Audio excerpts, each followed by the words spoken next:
Boa noite, irmãos. E a graça e a paz do nosso Deus, amém? Que o Senhor possa aquietar nossa alma e também nos fortalecer ao seu serviço, amém? Como é bom adorar o Senhor.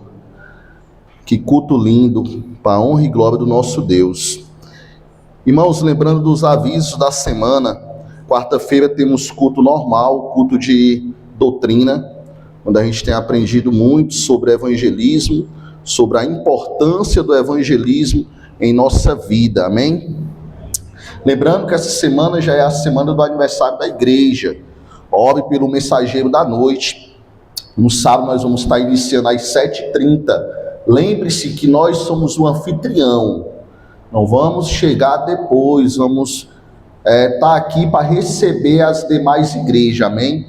Naquela noite, em nome de Jesus. Vamos estar agradecendo ao nosso Deus, um culto de gratidão pelos 29 anos da Igreja Batista Nova Aliança, tanto no sábado como no domingo, amém? Irmãos, lembre, convidem pessoas para estar aqui cultuando ao nosso Deus, adorando ao nosso Deus naquela noite, nas duas noites, tanto no sábado como no domingo. Irmãos, dito isso, eu quero estar dando continuidade ao estudo que a gente tem visto aqui em 2 Pedro, capítulo 2, o caráter dos falsos mestres e a base que eles trabalham na mentira, nas suas falsas promessas. E isso tem levado muitas pessoas ao engano, às trevas, tem levado muitas pessoas a negligenciar a fé, o aprendizado. Obrigado, meu filho. O aprendizado. Irmãos, recapitulando o que Pedro escreveu até aqui, podemos ver o tipo de pecado que os falsos mestres usavam e que escravizava e sempre tem escravizado a consciência do homem. Em primeiro lugar, eles eram escravos do dinheiro. Nós vimos que eles eram pessoas avarentas, obrigava as pessoas a usar todo tipo de recurso financeiro para glorificar eles mesmos. Eram as pessoas que usavam e usam a palavra de Deus distorcida para trazer recurso para si próprio. E eles dissimulavam tudo que eles usavam, dissimulava e usava para ludibriar os inocentes. Também eram escravos das paixões da carne, procuravam as pessoas mais vulneráveis que poderiam ser seduzidas. Diante do que Pedro e Judas escrevem sobre eles, nos mostrando até a maneira que eles agiam e como a maneira que eles agem em nosso meio, nós podemos ver ali uma comparação que tanto Pedro como Judas fez em Sodoma e Gomorra. Talvez convenha incluir também que eles enganavam todo tipo de pessoas. Eles enganavam homens, mulheres e crianças, inocentes, pessoas vulneráveis. Abra sua Bíblia lá em 2 Pedro, capítulo 2. Vamos ler o nosso texto base. Hoje eu quero ser bem sucinto nessa primeira parte aqui da introdução, porque eu quero logo trabalhar essa noite o ponto que eu não trabalhei domingo passado e trazer algumas aplicações para a nossa vida pessoal. Aqui, 2 Pedro, capítulo 2, do verso 17 em diante, o nosso data show foi para a revisão, ele estava com um problema de curto. Eu acho que ainda foi causado pela aquela nossa queda de energia, mas graças a Deus estamos correndo aí para ver se o rapaz nos entrega antes de sábado, amém? Então comigo, igreja, fique de pé em respeito à palavra do Senhor. Esses tais são fontes sem água, nós vimos isso, névoas levadas pela tempestade, para os quais está reservada a mais profunda escuridão. Porque falando com arrogância, palavras sem conteúdo, engana com desejos libertinos, de natureza carnal, aqueles que de fato estavam se afastando dos que viviam no erro, prometem liberdade, quanto eles mesmos são escravos da corrupção, pois aquele que é vencido fica escravo do vencedor. Porquanto, se depois de terem escapado das contaminações do mundo, mediante o conhecimento do Senhor e Salvador Jesus Cristo, se deixaram enredar de novo, ser vencidos, o seu último estado se tornou pior do que o primeiro. Pois teria sido melhor que eles nunca tivessem conhecido o caminho da justiça, do que após conhecê-lo, voltar atrás e se afastar do santo mandamento que lhe havia sido dado. Com eles aconteceu o que diz certo provérbios muito verdadeiro: o cão volta ao seu próprio vômito, e a porca lavada volta a rolar na lama. Oremos. Senhor, amado Deus, Pai gracioso, Deus bendito, Pai, nos dá um entendimento, Senhor, da Tua santa palavra, nos dá a compreensão, ó Pai, nos mostra, ó Deus, a Tua santa palavra ministrada, ó Deus, através da ação do Teu Espírito Santo. Que não venha ser eu, ó Pai, mas sim um Espírito que paira sobre nós.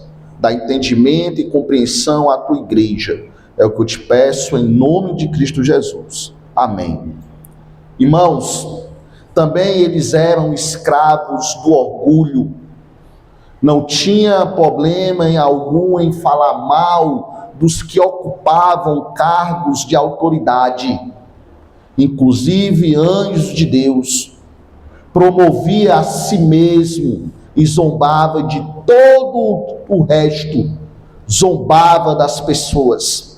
Infelizmente, há quem admire esse tipo de arrogância, há quem siga esses homens.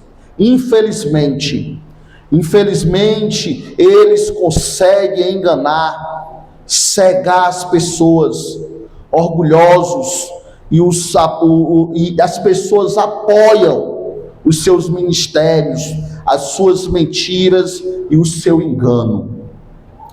Eu falei domingo passado que nós iríamos ver 3 motivos que esses falsos mestres atraem os seguidores, atraem as pessoas.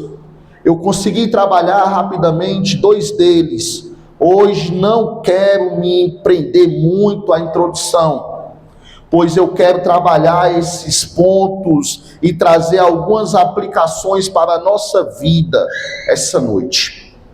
Lembro-me de uma pessoa que, antes que você pense que, pastor, essas igrejas, então ela não serve para nada, não. É como o nosso diácono irmão Márcio falou pela manhã. A palavra de Deus, ela não vai mudar. Quando diz que o nosso Senhor é a luz desse mundo, quando diz que nós somos o sal da terra, que a palavra do Senhor, ela é viva e eficaz, ela não vai mudar. Mas muitas vezes eles usam essa mesma palavra para agradar o homem, mas a palavra de Deus não vai mudar. Conheci uma pessoa que se converteu em uma igreja que trabalhava todo tipo de engano. E uma certa vez, ela ouvia as críticas que a igreja sofria. Certa vez ela foi convidada para fazer parte da zeladoria da igreja, voluntária. Quando ela chegou mais cedo, que ela abriu uma sala como essa, estava cheio de lata de óleo. Ainda era aquelas latas de óleo vermelha. Aí ela disse que tomou um choque, e todas as vezes o pastor de lá, à noite, vendia óleo ungido, dizendo que era azeite santo que tinha vindo de Israel. Aí quando ela viu aquela ruma de lata, aí ela, mesmo na hora que ela estava saindo, chegou o pastor e alguns obreiros. Aí ela questionou: pastor, e o óleo santo de Israel está vindo assim? Aí o pastor olhou para ela e disse: feche seus olhos, irmã. Imagine que esse óleo está vindo em um navio. Aí ele já se tornou santo. Sai de dentro da sala. Mas aquela igreja serviu para a vida dela, para ela ver e conhecer a palavra eficaz de nosso Deus. Então não apenas olhe para isso tudo que nós temos estudado no decorrer desse ano, como um avalista, como uma pessoa apenas para criticar. Não. Mas olhe para tudo isso que nós temos aprendido, para você fortalecer a sua fé na palavra de Deus. Estudar mais, buscar mais, se dedicar mais à obra do Senhor. Verdadeiramente dizer: Senhor, eu estou aqui para o teu serviço. Esse texto que a irmã Carla leu aqui, mostrando que é a nossa devoção e aquilo que nós temos devotado a Deus, doado a Deus, não só em espécie, mas a nossa vida. Irmãos, estamos encerrando esse ano, falta só aí 3 meses. Se pergunte: em que você pode contribuir mais para a obra do Senhor com a sua vida ano que vem? Em que departamento eu posso me encaixar na igreja? Aprender mais na escola bíblica, aprender mais da palavra do Senhor. Irmãos, os falsos mestres, eles impressionavam as pessoas. Sabemos que nós vimos isso, que uma boa eloquência, uma boa oratória impressiona as pessoas. Os falsos mestres, eles impressionam as pessoas com o seu vocabulário, com as suas palavras afinadas. Obrigado, Thiaguinho, tá com um sonzinho aí. Com suas palavras bem produzidas, com a sua linguística, mas na verdade não dizem coisa alguma que possa nos conduzir a Deus. Não dizem nada que possa nos conduzir a Deus, mas a palavra do Senhor, a palavra que eles usam, essa bem aplicada, bem direcionada, através da ação do Espírito, ela vai te conduzir a mais próximo de Deus do que você imagina. Irmãos, nessas igrejas tem muitas pessoas sendo enganadas.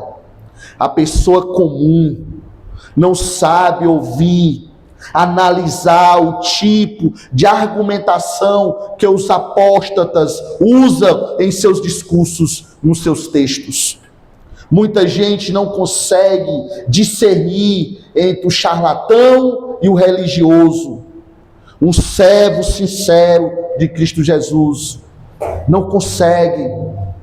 Não devemos nos impressionar com a oratória religiosa, mas devemos nos impactar com a pregação da palavra genuína. Lembre-se que eu falei lá em Atos 18, do verso 24 ao 28, que Apolo era um orador religioso, eloquente, fervoroso, mas a mensagem que ele pregava era incompleta, porque ele não estava pregando Cristo morto e crucificado. O versículo aqui em Atos ressalta a importância de ser bem instruído no caminho do Senhor, mostrando que a eloquência, o fervor no ensino são valiosos, mas o conhecimento adequado ainda é mais fundamental do que qualquer posição que você venha ter. Do que qualquer posição que você venha ter. Há pouco tempo eu li um livro, que o título do livro é Simplesmente Crente. Esse livro impactou muito a minha vida, porque eu ficava me perguntando, o que é ser simplesmente crente? Eu tenho que ser sempre aquele crente em cima de um pedestal? Não. O simplesmente crente é aquele que adora o Senhor com espírito e com verdade. É aquele que serve o Senhor com prazer, não para a sua própria glória. Paulo ele tinha cuidado de não edificar a fé de seus convertidos em suas palavras, nem em sua sabedoria. E ele era um homem muito sábio. Paulo já queria prevenir aquilo que aconteceu lá em Corinto, que criou uma divisão em torno deles. Alguns irmãos discutiam entre si, uns querendo seguir Paulo e outros querendo seguir Apolo. Paulo ele escreveu isso. Ele escreveu que isso era carnal. Abra sua Bíblia lá em 1 Coríntios capítulo 3.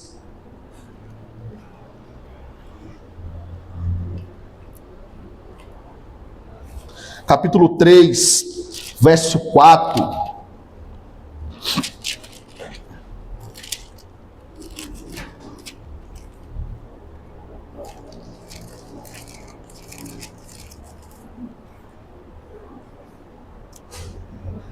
Paulo ele deixa bem claro aqui que isso era carnal, que ambos eram apenas servos de Cristo Jesus, trabalhando juntos para o crescimento da igreja. No verso 4 nos diz assim: quando alguém diz, eu sou de Paulo, e outro diz, eu sou de Apolo, não é evidente que vocês andam segundo padrões humanos?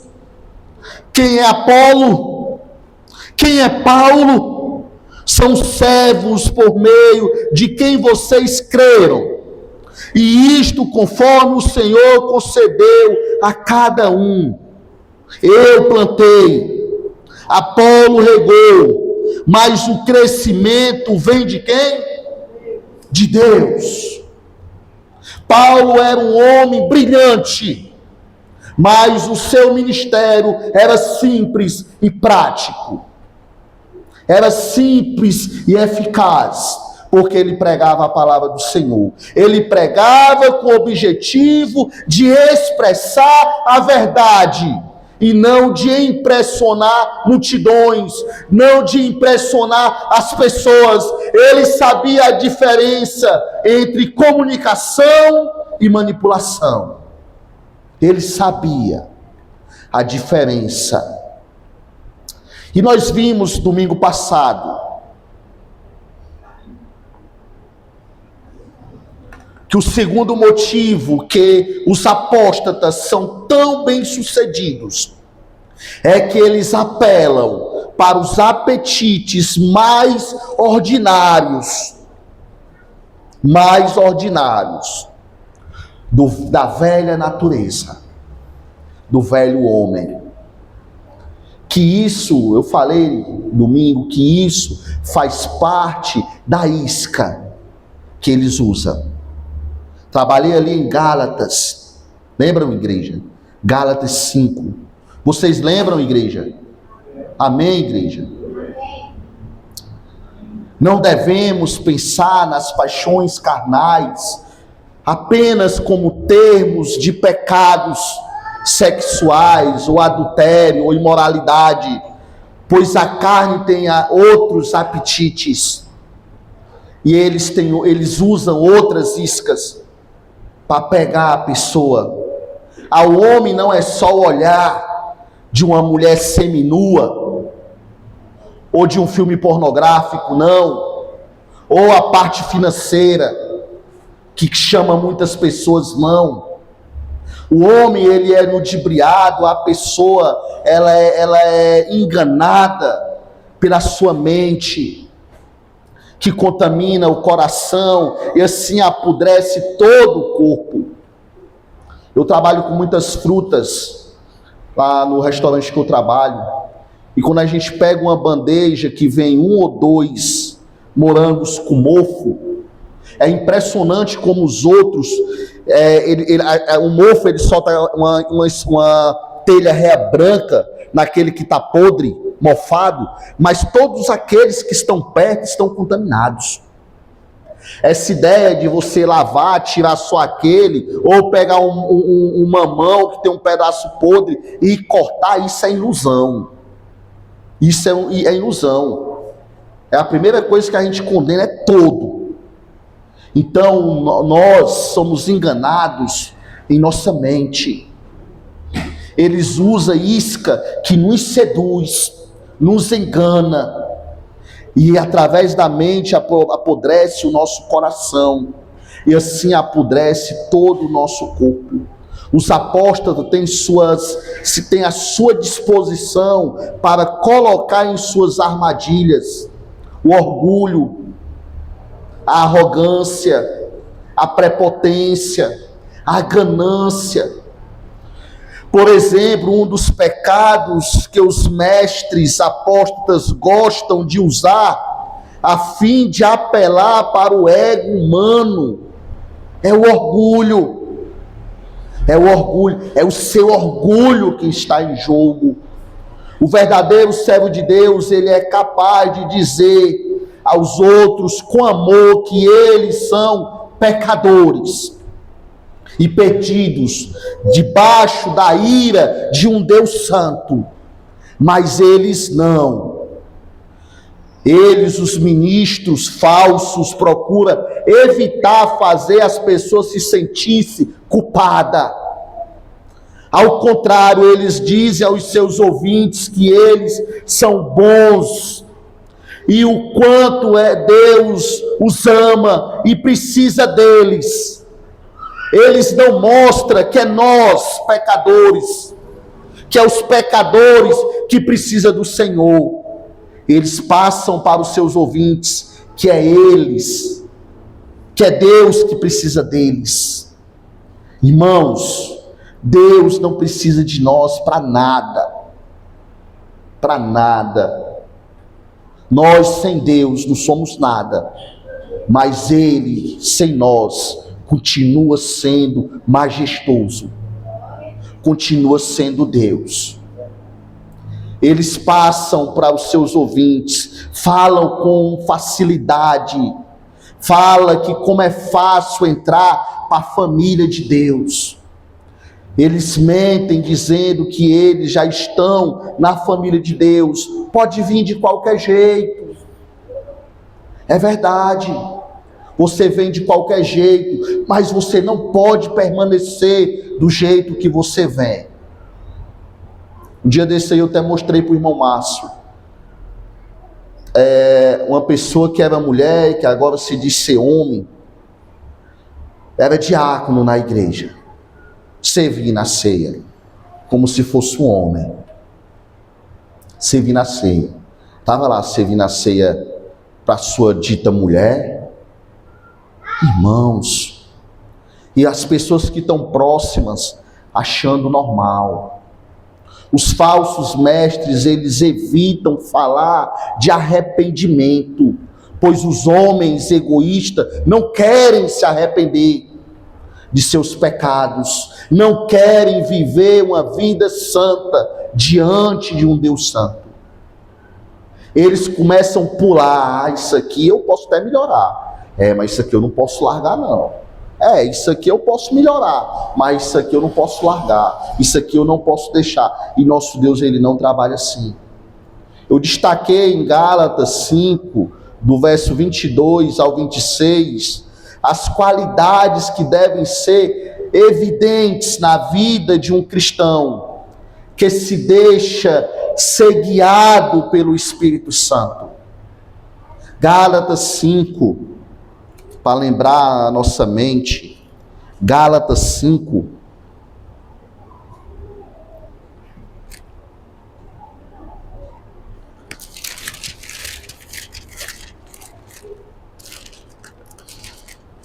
Observe, do verso 22. Estão comigo, igreja? Amém. Mas o fruto do Espírito é o amor, a alegria, a paz, a longanimidade, benignidade, bondade e fidelidade, mansidão e domínio próprio. Contra estas coisas não há lei. E os que são de Cristo Jesus crucificaram a carne com as suas paixões e os seus desejos. Se vivemos no Espírito, andemos também no Espírito. Não nos deixamos possuir de vanglória, provocando uns aos outros, tendo inveja um dos outros. Essa aqui é a evidência. Estes frutos não é uma lista de comportamentos para ser seguido.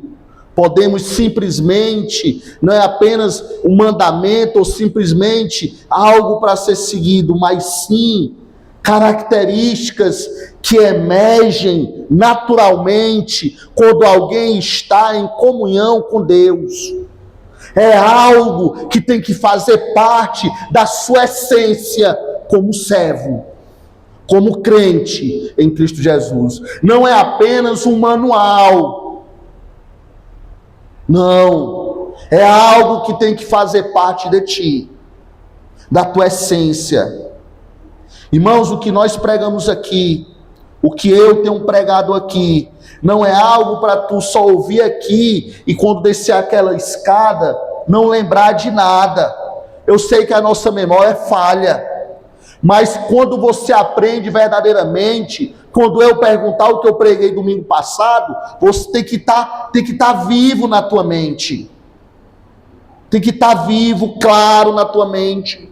Porque não é apenas algo para tu seguir como uma lista, uma receita, mas é algo que tem que fazer parte da tua essência.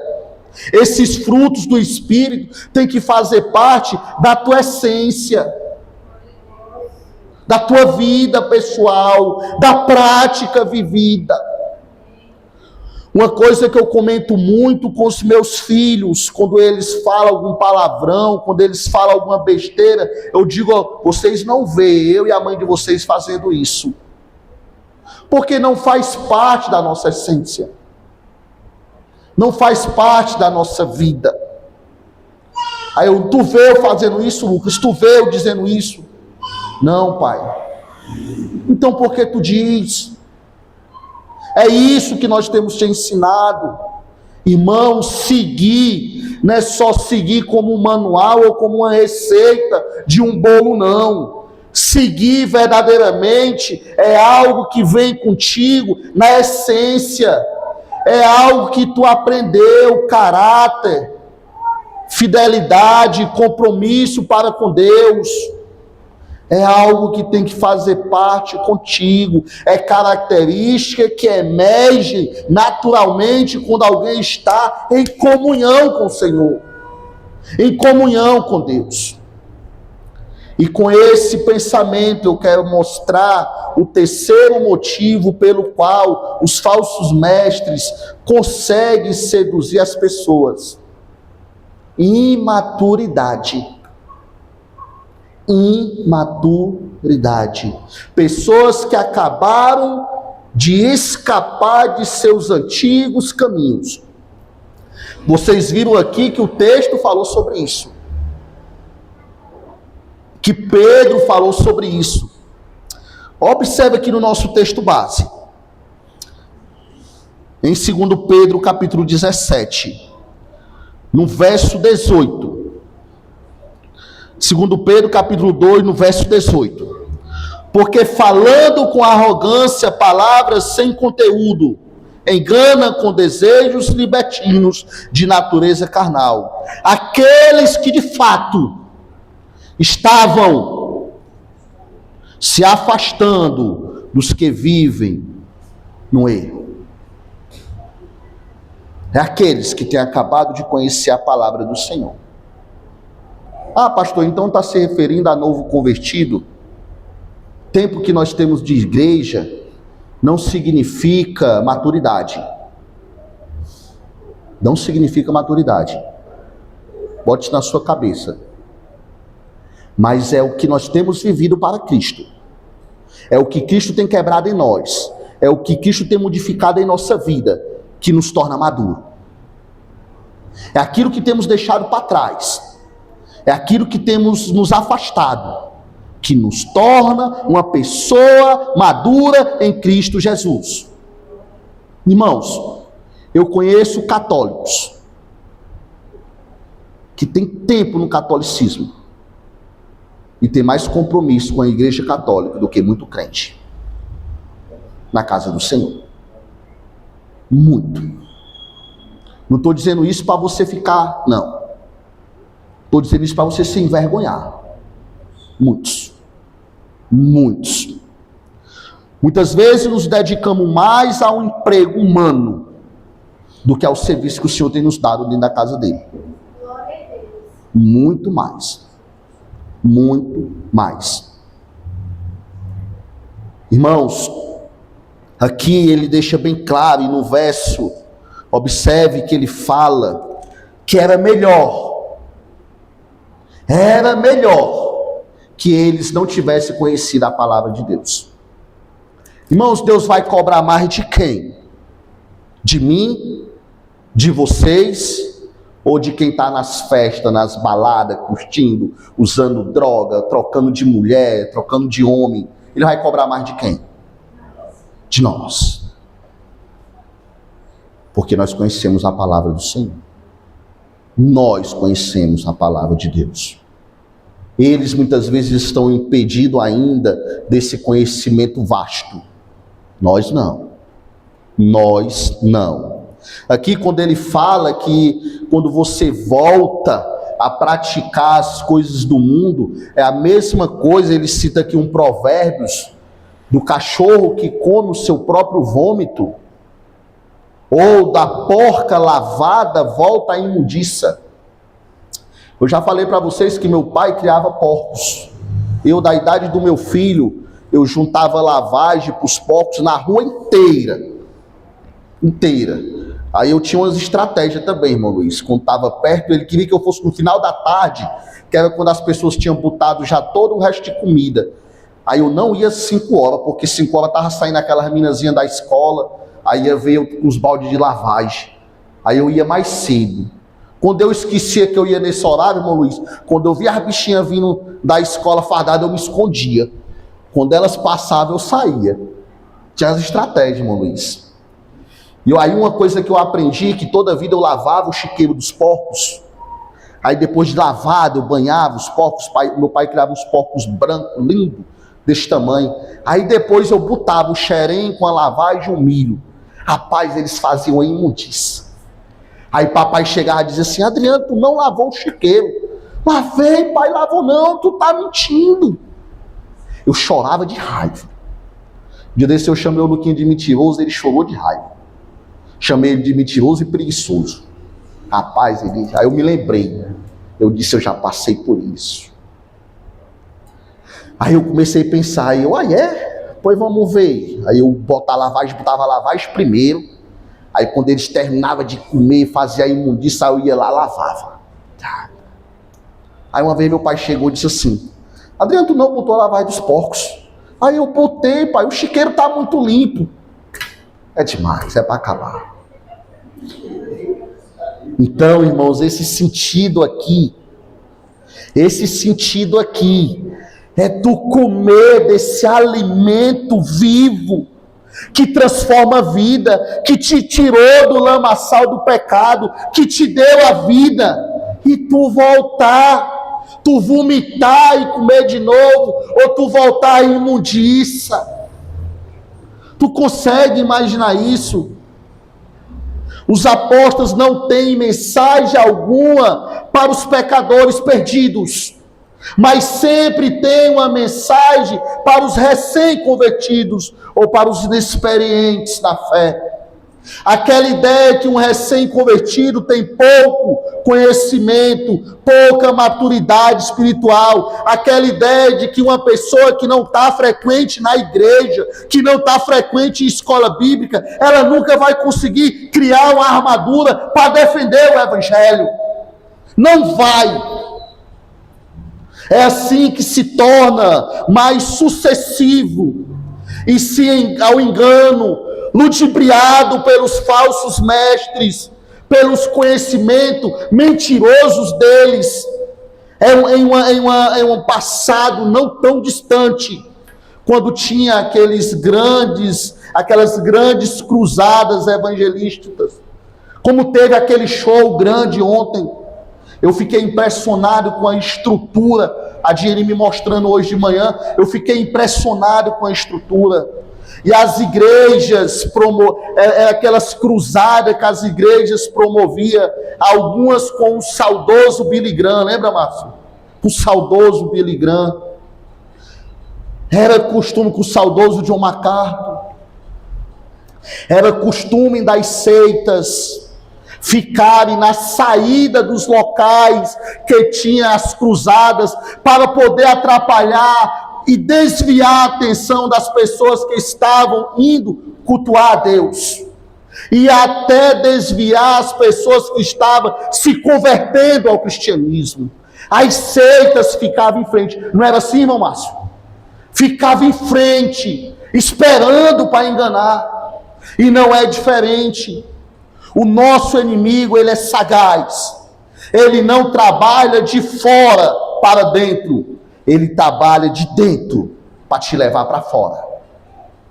O nosso inimigo, ele trabalha dentro da tua casa para destruir o teu casamento, para destruir a tua comunhão com teus filhos, para desviar os teus filhos do caminho do Senhor. Ele trabalha dentro do teu emprego, no ambiente que tu se sente confortável, quando tu não tem conhecimento da palavra de Deus. É assim que eles fazem. Assim também os falsos mestres, eles têm rompido essas barreiras. E eles estão prontos para se lançar sobre os recém-convertidos e os inexperientes na fé, carregando materiais que eles usam. Quais são os materiais? A sua eloquência, o seu falso conhecimento, as suas curas e milagres mentirosos, uma liberdade, uma promessa. Irmãos, nós somos chamados para ser libertos em Cristo Jesus, não na nossa própria vontade. Eu sou liberto, eu posso fazer tudo o que eu quero. Não. O nosso Deus, ele pagou um preço muito alto para você pertencer a Ele e para você ter vida longa com Ele. É por isso importante que o evangelista, pastores e outros obreiros cristãos fundamentados na palavra, fundamentem a sua fé e fundamentem a fé dos recém-convertidos, dos leigos, daquelas pessoas que não têm experiência. Como recém-nascidos, bebês na fé, precisa ser protegidos, alimentados, firmados, antes de serem colocados neste mundo perigoso, antes de ser jogado nesse mundo. Um dos motivos pelos quais Pedro escreveu esta carta foi para alertar a igreja a cuidar dos cristãos novos na fé, maduros ou inexperientes, para com que eles se tornassem pessoas mais maduras na fé, pois os falsos mestres estavam prontos a se lançarem sobre eles.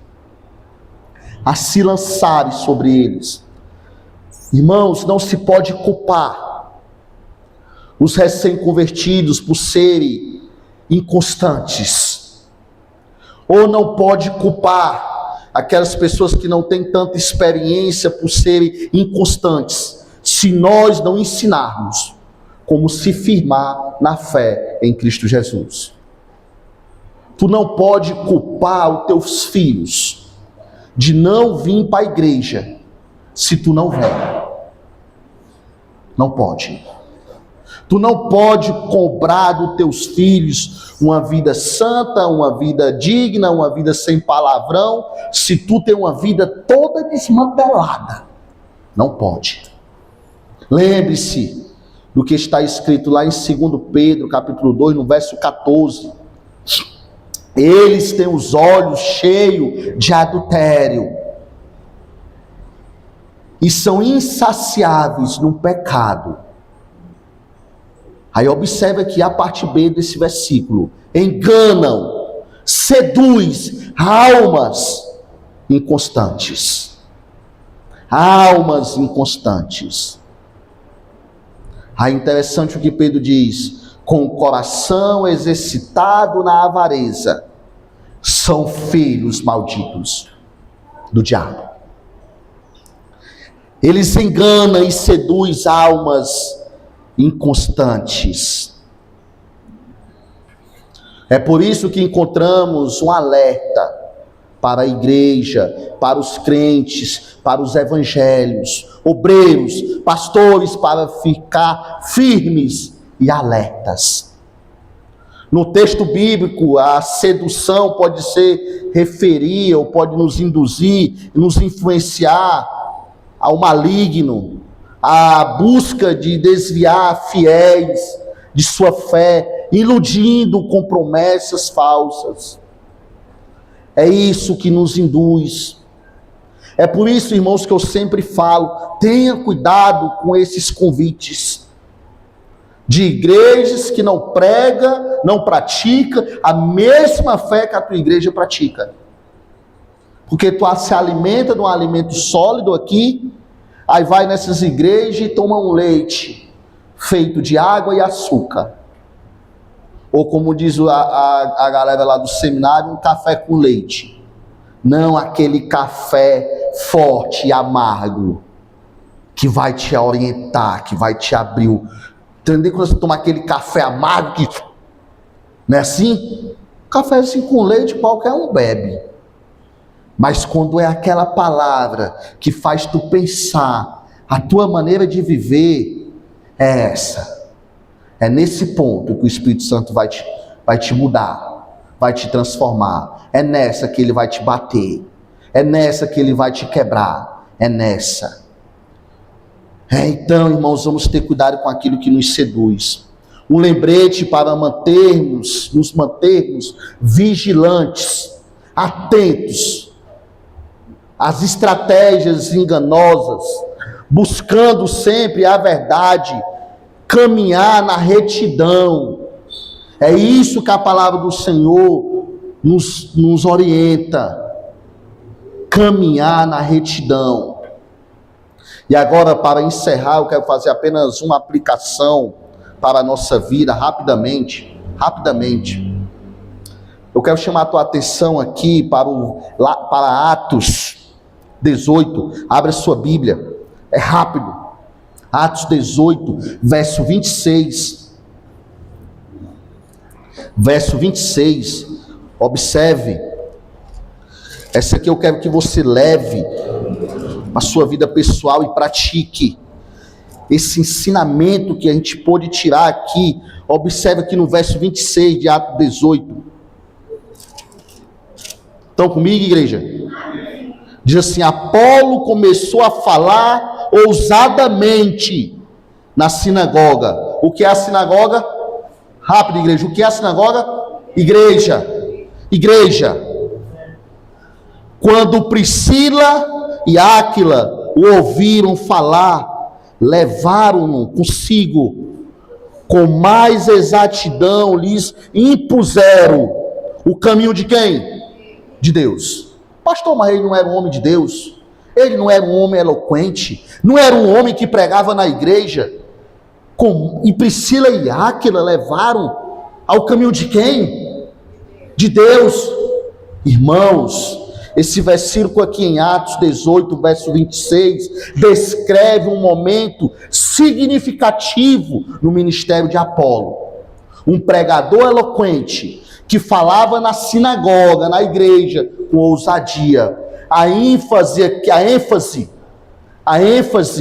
aqui de Lucas aqui em Atos, nesta passagem, não está apenas na eloquência de Apolo, mas também na importância da correção e do ensino na vida cristã. Exemplificado, ensinado, nos mostrado aqui por Priscila e Áquila. Esse casal não apenas ouviu Apolo e se impressionou com a sua palavra, mas também percebe que ele precisava de uma compreensão mais profunda do Evangelho. O que é que isso nos ensina? Muitas vezes nós nos impressionamos com um falso profeta que prega bonito, um falso mirim, e chegamos até, pastor, só ouviu a pregação daquele homem? O pastor é um homem de Deus. Irmãos, deixa o Espírito Santo de Deus te conduzir e te mostrar quem prega a palavra de Deus verdadeiramente. Deixa. Esse casal não apenas ouviu Apolo, mas também percebeu que ele precisava vir para o caminho do Senhor. Usada aqui a palavra, levaram-no consigo, nos indica no original o uso do verbo grego da palavra paralâmpama, que nos indica um ato de acolhimento ou um ato de adoção. Acolhimento no ensino. A palavra paralâmpana enfatiza a importância da transmissão, de recepção de ensinamentos e tradições de uma geração para outra. Então, a palavra de Deus verdadeira e pregada, ela vai te ensinar, te instruir para tu ensinar a outros, para tu adotar a outros, para tu acolher a outros no ensino. Não só aquela promessa que trabalha o teu ego. É muito fácil eu dizer que Deus vai te dar um emprego, que tu vai ganhar 5.000 quando tu está fazendo uma faculdade de direito. Não é, Pedro? Não é fácil? Quando tu terminar o direito e passar na OAB, tu vai ganhar esses 5.000 brincando. Aí tu vai dizer, eu recebo essa promessa. Mas quando eu te disser que é através dessa profissão que tu vai renunciar e pregar o Evangelho, largar a tua faculdade para ensinar, instruir outras gerações, aí é que tu vai dizer, é renúncia. É renúncia. É eu maltratar o meu eu para formar outras gerações. Aqui nos mostra que o ministério cristão deve incluir ajuste, correção de doutrinas, destaca a responsabilidade de aceitar e seguir os ensinamentos e os exemplos dados por outras pessoas. Então aqui inclui que a nossa geração tem que deixar um ensinamento sólido, assim como os nossos antepassados.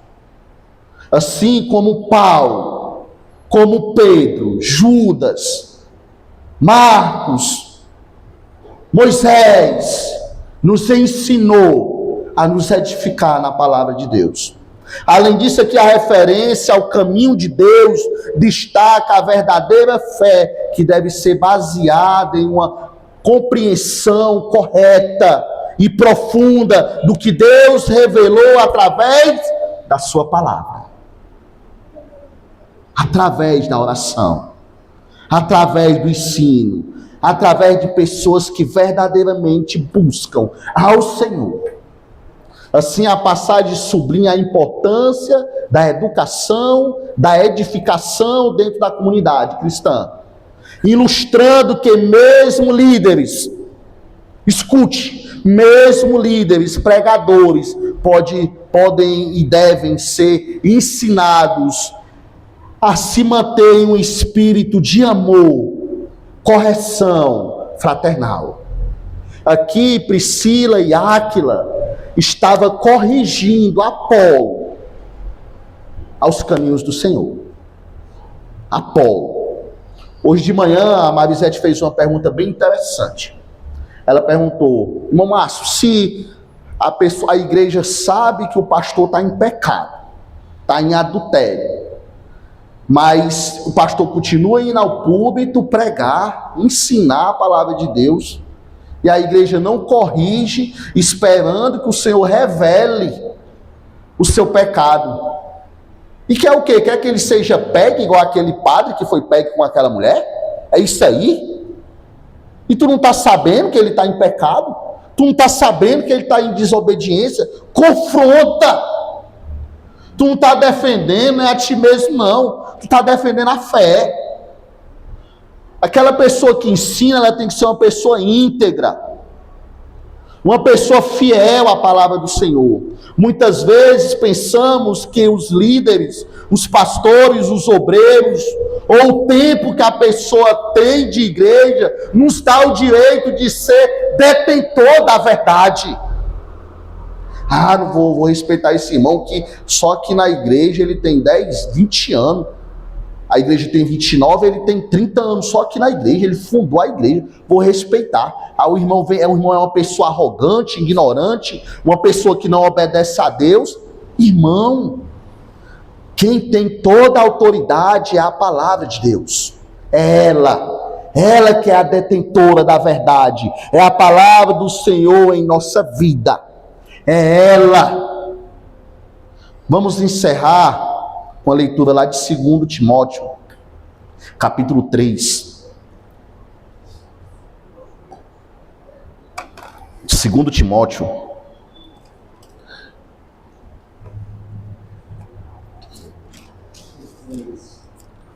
verso 16 e 17. Estão comigo, igreja? Vamos ficar de pé.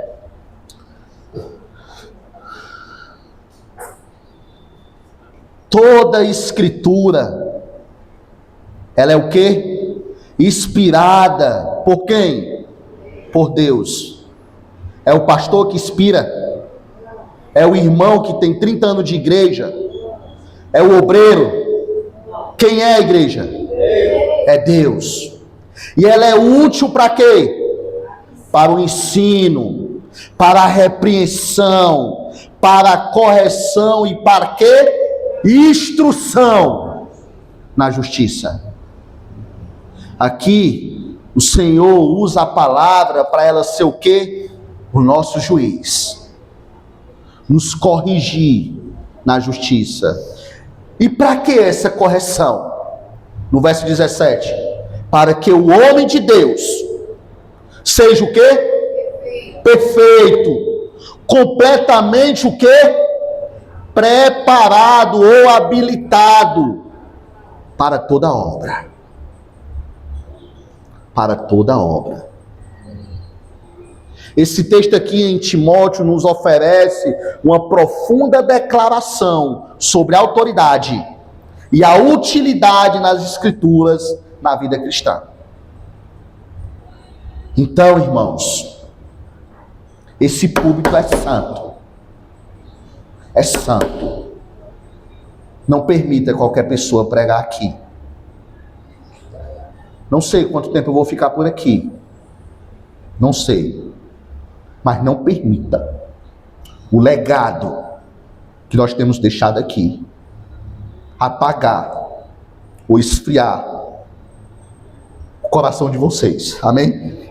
Oremos. Senhor Deus, amado Pai, muito obrigado, ó Deus, pela Tua palavra. Aplica ela, ó Deus, em nossa vida, Deus, com eficácia. Nos direciona, Pai, ao mais perfeito amor para contigo, Deus. Derrama a Tua graça, o Teu cuidado sobre a Tua igreja. E não nos permita, ó Deus, negligenciar a Tua palavra e o nosso serviço na Tua vida, ó Deus, que Tu tem nos dado para viver. Que esta vida, ó Deus, é Tua. A vida de cada um de nós, ó Pai, te pertence, porque Tu pagou um alto preço para estarmos aqui. E que a graça do nosso Deus, o amor do Pai e a comunhão do Espírito Santo esteja sobre cada um de vocês, hoje e sempre. E a igreja do Senhor diz: Amém, amém. Que Deus possa abençoar cada um de vocês.